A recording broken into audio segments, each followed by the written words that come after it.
Hello, Ben, and welcome to another student success story slash interview. It's a pleasure to have you on. Now, for those watching, Ben came into the program, feel like at least 6 months ago. It's been a while now, and Ben was already successful, doing really well. Came in and has just flourished. But I'm going to let Ben introduce himself properly. Ben, take it away. Hello, my name's Ben. I've got an agency called Steady Bow Marketing. It's just coming up to its 9th birthday. So mainly focusing on Google Ads, a little bit of SEO and web design for construction and industrial businesses, mostly in the UK. Well, I'm expanding my horizons off the back of what we've been discussing and what I've been learning. Amazing. So this is actually something that really interests me about you. And we actually had an in-person conversation. When was it? Maybe a month or so ago, about how what I teach, a lot of it is not to niche, and how niching on the platform is the way to go. Whereas you kind of come in and torn up my rule book, which I kind of love, because you focus, I think, was it solely on construction before you came in? Yeah, I've always pointed that way just because of my history in that industry. I have taken on plenty of other work. I've had some really good success with pizza restaurants, media, property, video, but construction, it always seems to circle back to. The thing I like about construction is the word of mouth and referrals, and the kind of trusted market there seems really, really strong, and everyone knows everyone, and everyone needs the website man, which is a good way to get the foot in the door there. So yeah, I totally get your point about niching and where to niche and niching on the platform. I think it's really valid. But I suppose I came in with, I'd already had a niche adopted. I think if I was coming in fresh now, your approach is much more of a good place to start from, I think. Yeah, but what I love about this is it shows, because we've had a few interviews with students now where they've all done different stuff and they've all found success doing things that are adjacent almost to what I teach. And so this is what's really cool, and it fascinates me the way you have found like a pretty strong niche, and you don't even just do Squarespace websites, which is what we'll get into in a moment. But it's more of a comment as opposed to a question. But I love that you've been able to adopt everything in the course and kind of make it your own, run with it, scale it. So that's sick. I think the main thing I want to kick off with is where you were before. So this is what I find very interesting about you, is how successful you were prior. So if you can walk everyone through where you were before you joined, and then we'll take it from there, because I'm sure I'll have like a ton of questions I want to dig into. Yeah, okay. Trying to pass my mind back to that. So throughout this, so being a freelancer or self quote unquote small agency with a bunch of freelance buddies who do a day for you a week or whatever, it's pretty, you get kind of quite lonely, and you're never exactly sure who to trust and who to get into bed with, and which communities or groups to kind of help you along the way. There's generic productivity guidance, which you can get from anywhere. There's complete rip-off merchants who will sell you the dream on an Instagram ad. You've been there time and time again. Yeah, that was me. I got a story about one of them. The other day, I just actually got a refund, a 300 quid refund off of another. Why do I always fall for it? Always fall for another dodgy Instagram. This guy is promising the world. It was his Instagram ads were him on a jet ski, and the ad was like, "Why are you sitting in your office when you could be on a jet ski selling AI bots?" And I was like, "Yeah, I want to sell AI bots." And then I signed up for the thing, and then the classic upsells through, like, it was a classic ClickFunnels website. I was like, oh yeah, it's a ClickFunnels website. Fine. Okay, I want this. So I bought this. So I paid for the initial course, which I'll come to in a minute. I swear this is important. And no, then there's like a 10 module course. I was like, that's just going to be videos, but fine. There was a 3,000 app ideas you can make today to sell with like AI bots. That was the extra $25. I'm like, hell yeah, I want that. And then the final one was how to set up the best meta ads, 2025 best ever ads. I was like, fuck yeah, I need to know that. I'm well out of practice with meta ads. Who knows what's changed since last year? It's March now. And then I got the login, paid the money, got the login. There was one module, and the module said, oh, don't worry, the other modules are coming. He's in his car. This is what I knew I was worried. He wasn't in a beautiful environment filming this course. He sat in his car holding his phone. Hey, thanks for signing up to my course. Just so you know, everything's coming on the 7th of March. I promise. It's coming so soon. You're going to love version 2 of the course. it was the 11th of March. There was Oh. still nothing. I got some like automated emails from his team. So where's my add-ons? I pay for these add-ons. Just curious because I've got free time. I'd love to look at them. Nothing came through. Then an email came through saying, here's your 2,000 ideas. The 2,000 ideas were, the link was dead. So I was like, sorry, I still haven't got anything. Where's module 2 and 3 and all the rest of the modules? And she was like, oh, it's coming. Got the 3,000 app ideas. It was the same 10 ideas copied and pasted 200 times. So the guy just generated it in AI and then stuck them in a Word doc and not checked, obviously not been checked. I knew they were going to be AI generated ideas, fine, but they weren't even it was the same 10 or 20 ideas over and over and over again. And I realized I'd just been absolutely fucking scammed again by another bullshit artist, all just because he had a good ad, which talks to the power of advertising and aspirational visions. I don't want to be on a jet ski. I've got 3 kids. They can't jet ski. I'll break my leg. Not yet. Yeah. So I replied for a refund. It came with like a 30-day, again, risk reversal on their classic 30-day full refund. I thought, I'm never going to see that money again. When will I learn? But they've actually said it's been processed. You'll have it in 5 days. So, and they were like, we're curious. All of that, other hundreds of signups have not given up. Why do you want a refund? It's just absolute bullshit. And the difference with I know jumping around here, but what's been great, even at the front end with you before you even sign up, is you got the first module. It's very clear. You put the time in, you put the effort in, you've invested in these. It's nice to have video courses, right? Because they're evergreen, they last for a long time. But it's clear the knowledge and the things you're sharing are still timely and still good. And you're like updating stuff and all the workshops and stuff are really, really valuable as well. So back to your question. What was I doing? I was a bit lost. I've been lost post-pandemic, as everyone was. Good cachet of clients, try and grow through various ways, but word of mouth is always the one. See lots of people posting about their success, and you're just trying to figure out what they're doing differently and where I'm going wrong and what needs to be established. And I was looking to break that kind of 20 to 25,000 monthly revenue turnover.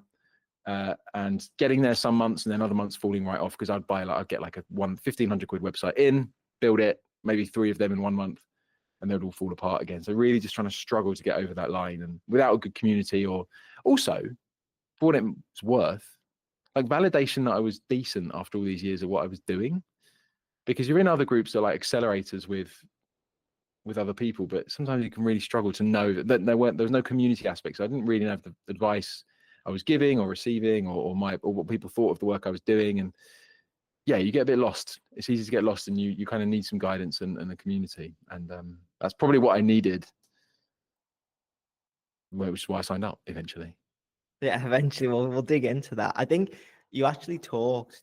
I think it's about 3 things I want to pick up on there. First off is the whole course thing. So I always get so pissed off when, let's say, someone comments on my Instagram ad, or in fact, I don't even think I've had any comments on YouTube, but like I've had them on Instagram where it's like, nice try, Diddy, or that's fine, that's just funny. But then you've got people who are like, this is a scam. If you were a good web designer, you wouldn't sell a course, blah blah blah. And I'm like, no, that's just not how it works. And it's like I'm banging my head against a brick wall.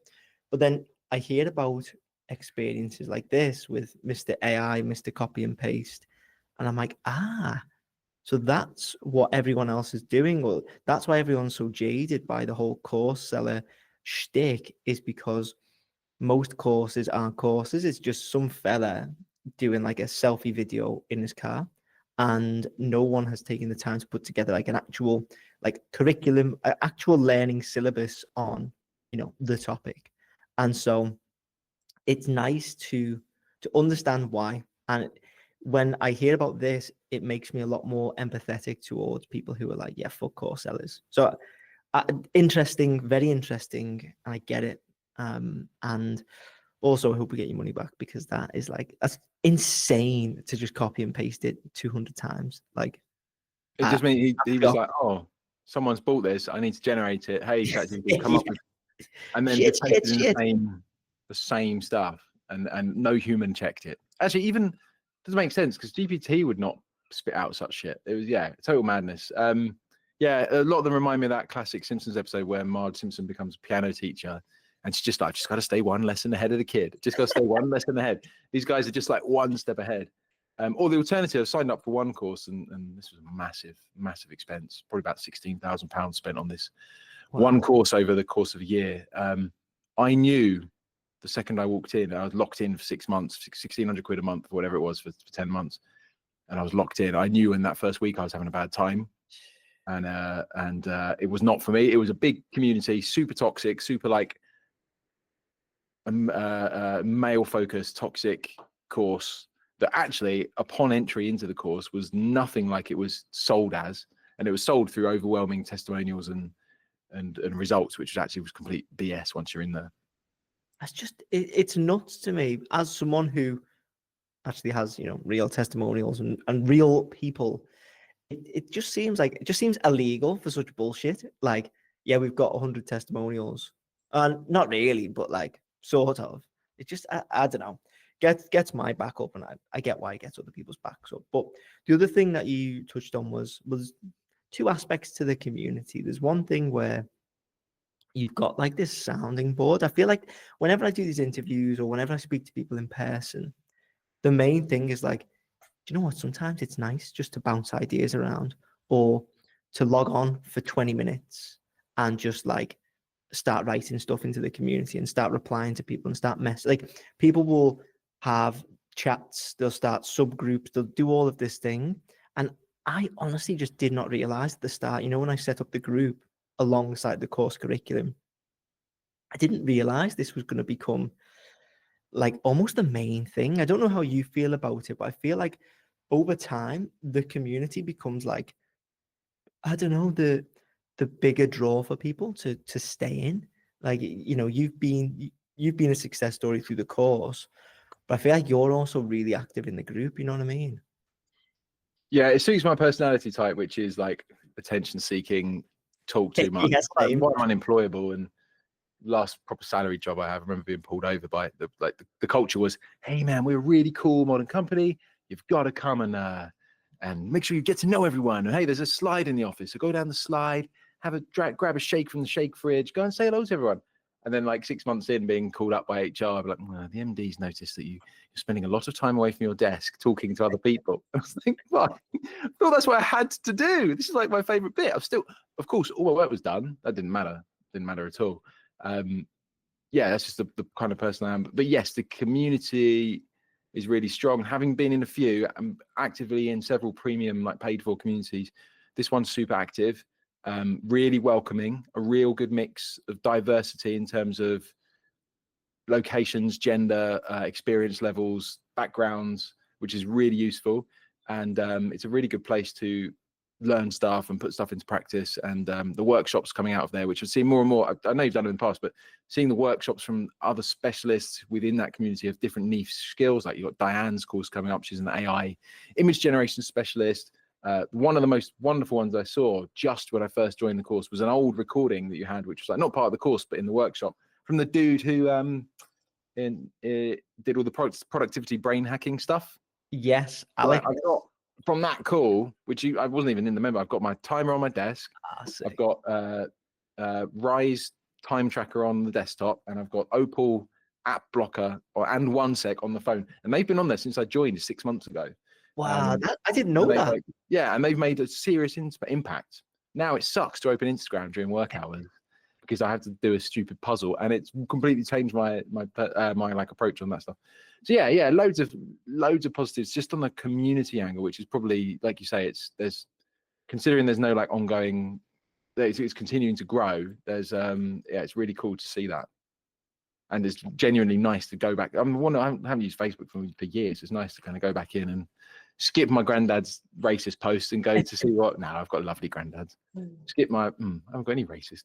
Skip boring posts from people and go straight to the community. Do you know what that is? What you're saying about Alex and his blueprint is like, that's sick. I had no idea that you picked up all that stuff just from that.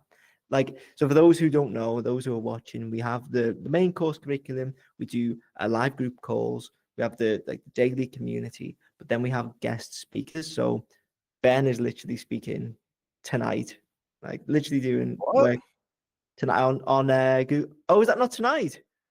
No, I'm joking. Yeah, it's I'm ready. I'm ready, Oh, man. man, I was fuck's sake. rehearsing on the I was I mean, rehearsing on the drive home.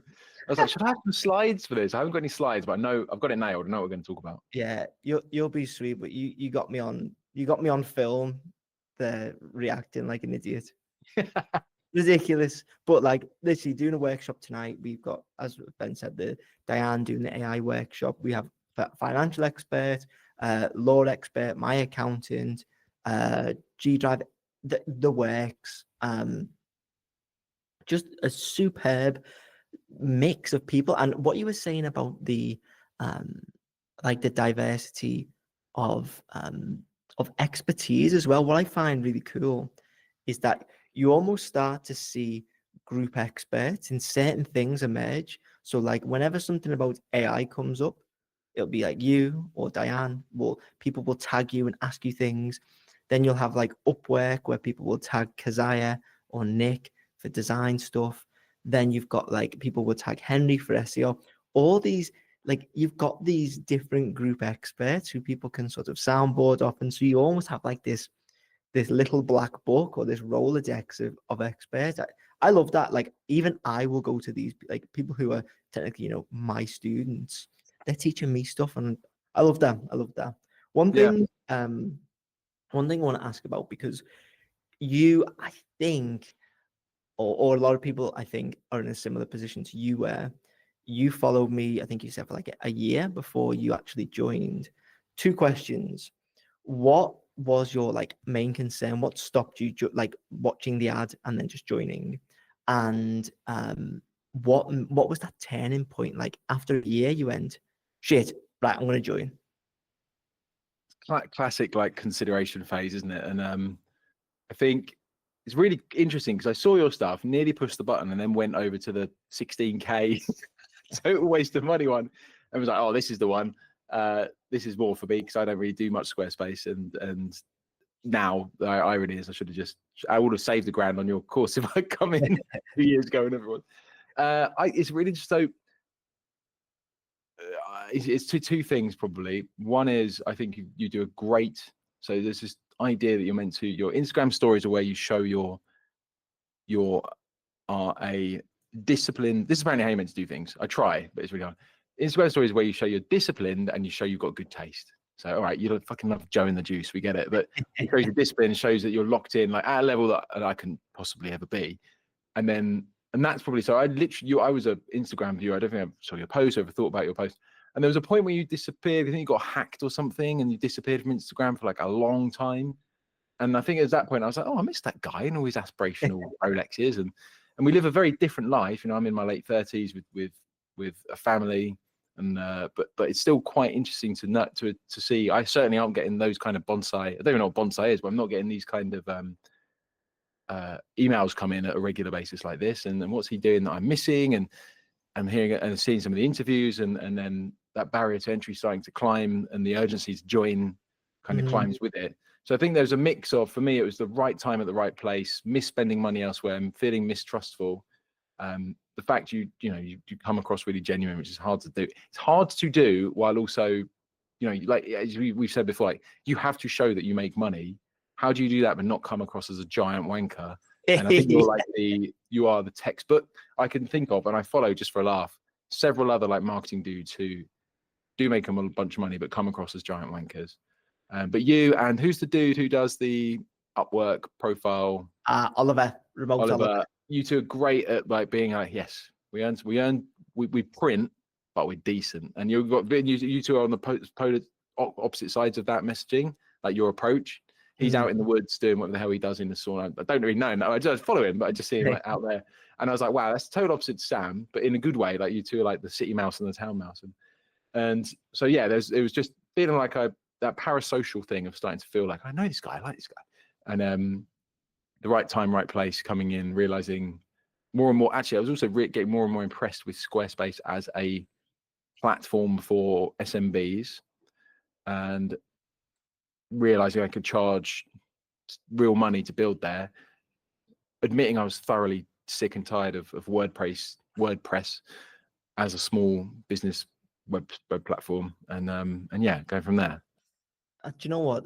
That last bit, I think is worth just going through a little bit more about the whole Squarespace thing. So those watching, obviously, well, Ben, you can tell them more about how you do like a lot of ads in the Squarespace or the website, which is kind of like almost like a bolt-on. But if you, let's say, join the course, the education is not just Squarespace, it's business, web design, or even design business at large. If you replace the word Squarespace with Wix, with Webflow, with whatever, all the lessons apply. However, only reason I push Squarespace is because A, I do it, and B, I do believe it's the best platform. And as you were saying then, like the more you get to know it and the more you explore it, and the more you kind of push its boundaries a little bit. You know, you get a client who maybe asks a couple more questions than the usual, and you go, "Oh, I didn't actually know it could do that." These clients kind of push you to make better sites and explore the platform. And the more you get to know it, you go, this is kind of like, this is the Goldilocks platform. And I feel like that's where you're at now, where you're like, oh, I could make more money on the Squarespace thing, and then the recurring revenue make it even higher in Google ads as well. Yeah, it's certainly nice to have enough control over the CMS like Squarespace that I can hop in and do things and know I'm not going to break anything. Eventually, you're going to get to a point where you're bringing in a team to build with you, right? And I've always found WordPress for that became very quickly a problem because everyone would custom build and have their own plugins and ways of doing things. And I can hop into a site that last time I logged into the back end, I could do shit in it. But since I've last in there, my team, a small little freelance team here and there, like completely changed something. I've got no idea. They're asleep because they're in another time zone. I can't change something as simple as a bit on a website without being terrified I've broken it. How do I know I'm going to break it? Because I've done it. So many times. Where I hop into like, I'll just update this plugin, or even a simpler, I'm just going to move this element, and I hit the wrong edit button that clears the style sheet, and I have no idea what to do, and I don't have access to the hosting because that dude's asleep. I'm like, sorry, client, yeah, give it a day and your site will be back up.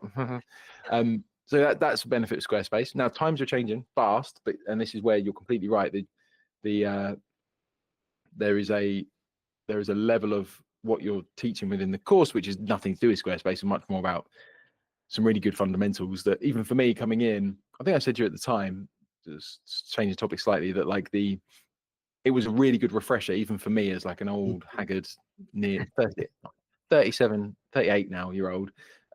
It was really refreshing to do some of that refresher course stuff. And I don't know I would have got that elsewhere, where to kind of start looking for that. So it was, coming at it from another angle, which is, okay, I'm already more successful, not brand new, say, but isn't it nice to come back and do some of these fundamentals again and revisit the way I'm managing my time, managing my clients, and considering where I'm getting those leads from more aggressively and making some changes there. Yeah, that's super interesting because I had a call last week with Maria, who's from the course. She was already, she'd been in Squarespace longer than me. She was already successful, came in, got far more successful. This is the thing. It was the same question I believe you asked. You know, it was sort of before you, like, I think it was right before you joined, and it was like, I'm doing well. I'm clearing like, 20K like monthly. Is this course for me, or is it just for beginners? As I say that, my lighting looks like I'm being like abducted by aliens there. You just see me levitating up. But like, the thing is, it doesn't matter if you're a beginner. It doesn't matter if you are at 20K or 30K. I've even got a guy in there who, when he joined, was making more than me, and he was like, in case there's something I'm missing, I'm gonna go. And you find 70% you might already know, but like you say, to refresh it, the other 30% you go, oh, so that's where the other 10K a month was missing. That's allowed me to buy back 10 hours a week of my time. There's so many little tidbits, and I love that people can come right back to the start.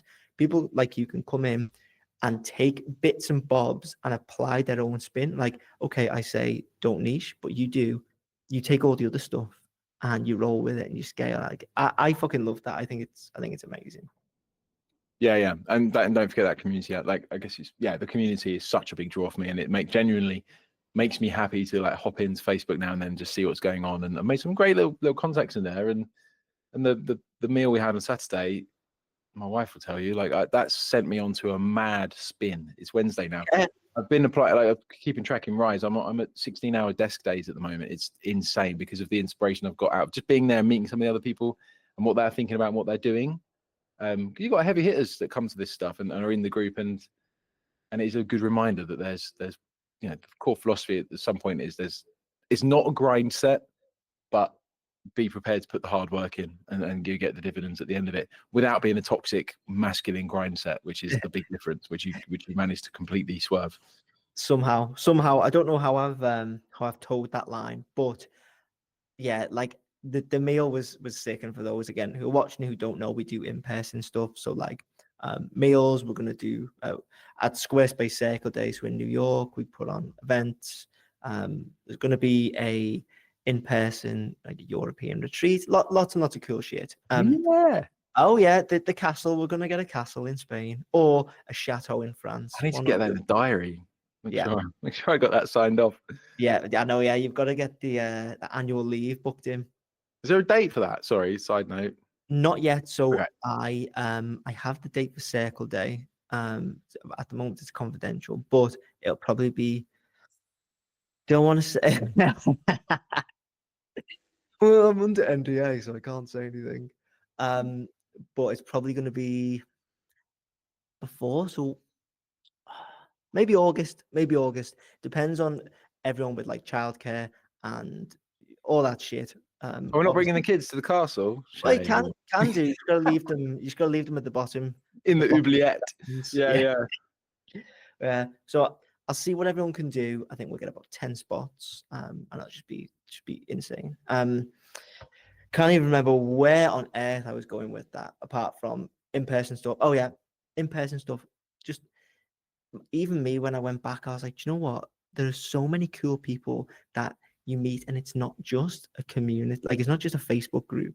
You meet all these people in real life. You hop on calls. You get, even if it's not a tidbit you pick up, and you will. I mean, you were telling me about Lovable, the AI app, and me and Henry have been going crazy building like apps on there. So you will get stuff like that. But even if it's just like, do you know what? I've got a fire lit under me, and I'm just motivated to just go and push a little bit harder and see if I can raise the bar in this area or whatever. Even I love that, and I get that for free. So yeah, sick. Nice. I think, do you know what? I think we've only got our final question left, which is what's next? Because I feel like for you, there is a lot coming next. This is where you can talk about AI. What's that? What's next is a pretty huge shift in the space, in all spaces for everyone. And I think what we're going to find in the next year or two is that desk-based roles, especially ones that are associated with design, with copywriting, with development, are going to have their trapdoor moment. I had mine the other day, which is when I noticed what was available out there on the market that was able to do huge portions of my job for me, and whether that's design, reporting, analysis. There was bear with me, Sam. I made a really good note. Hang on, I'm going to have to redo that bit. You get your notes. There was this in particular. There's something about 80%, 20%. 2 seconds, buddy. Basically, like what's the human potato.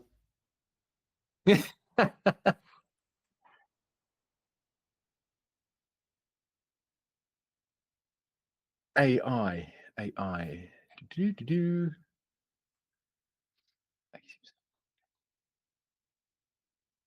Shit, man, with so many notes. There's a really banging line. You need AI to sift through them. There's an awesome AI powered note tool.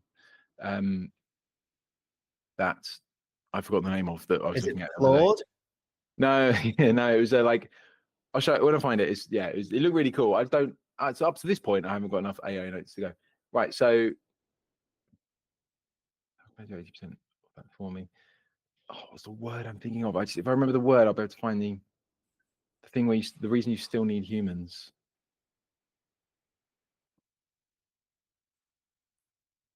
Understanding reasoning. No, it wasn't that. Judgment, creativity, strategy. Fuck yes. Okay. Yes. Right. Who needs AI? Literally searching this within an AI conversation, it came up with these words. Yeah.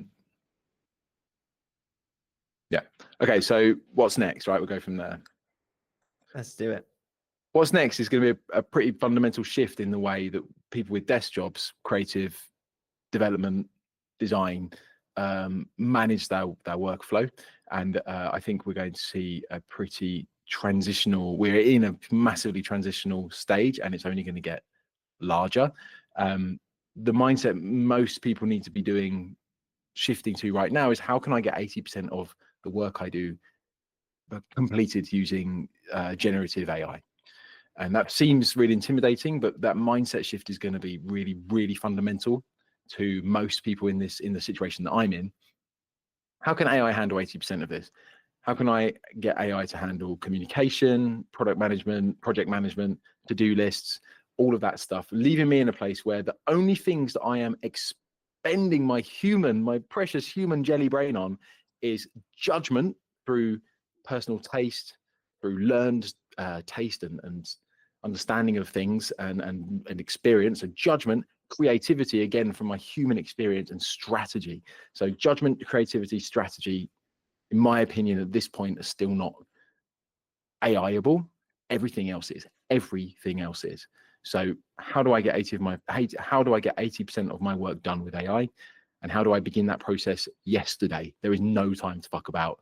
It's now or never. And that's the position I'm in. So the next step for me is and I'm well underway on all of this, is really understand how to position myself. There's no point trying to position yourself as a thought leader in this space, because there will be no need for thought leaders, because AI will be the thought leader. These tools, as you mentioned, Lovable, completely eliminates the need for me as a guide to teach someone how to use AI to build things. So where on earth do we fit into this? And it's something I'm still solving, but the words I keep coming back to, which are judgment, creativity, strategy, are the things that I think are the truly essential human pieces of the puzzle. And yeah, so I'm looking at some, in the short term, I'm looking at some consultancy with businesses who need to learn this and put this into practice. And I've got strategies going out to them. I'm putting this into practice in my own internal cases. And what's really interesting from a marketing point of view is there are still some tools that are fundamental to what we do, which are heavily manual still. A great example is Google Ads. The Google Ads process is still extremely, ridiculously manual. That's going to change eventually, but it ain't yet. And so yeah, I'm in this weird transitional phase. I've never been so excited and like motivated and raring to go, but at the same time fully aware that there is a deadline to certain aspects of my business and what I do that is looming upon me, and I haven't got time to quit, which is I suppose the next step as well is to take another leaf from your book, which is ensure physical health plays a vital part in the lifestyle of what I'm leading. So one of the most wonderful things about seeing you, and it could all be Instagram bullshit, but you're in the gym and you work out, and I followed that, and I have been in that way, but I didn't used to be, and I was never a 5 a.m. gym goer. Now I am, mostly, sometimes. And I often think of you when I'm in that situation, like I need to be more Sam today. He might grind and put those hours in, but I can guarantee you, before he has that Joe and the Juice crispy wrappy thing, whatever that is, at some point he'll be in a gym somewhere, and that's what gets me up and gets me going, because without that, you just sit here at a desk. I've done it the last few days, 3 16-hour days at my desk. I'm burnt out. My voice is going. I'm miserable. If I'd been pulling my ass together, getting to the gym, getting that sleep in, getting that readiness score, which again, that's probably one of the most, I reckon that's one of the most important things that you share in terms of your Instagram is, and in terms of who you are, right? That physical health is still such an incredible component, because physical health is brain health is mental health is wealth. Yes. Do you know what? End video. Yeah. Nah, that's and I can say that, having been on the other end of that and having bad wealth, bad mental health, bad physical health, to now being somewhere towards on a path, that's absolutely true. I love that. You know what? cliche me saying end it there, but we will end it there. Honestly, thank you, Ben. That was perfect. Really appreciate it. Cheers, Sam. Oh, That's great. and one last thing. If people want to hire you, if people want to find you, where do they find you? So Steady Bow is the name of the business. That's the best place. So if you look for Ben from Steady Bow, you'll find me there. Like the archery arrow man, Steady Bow. Brilliant. Thank you, Ben. Cheers, man.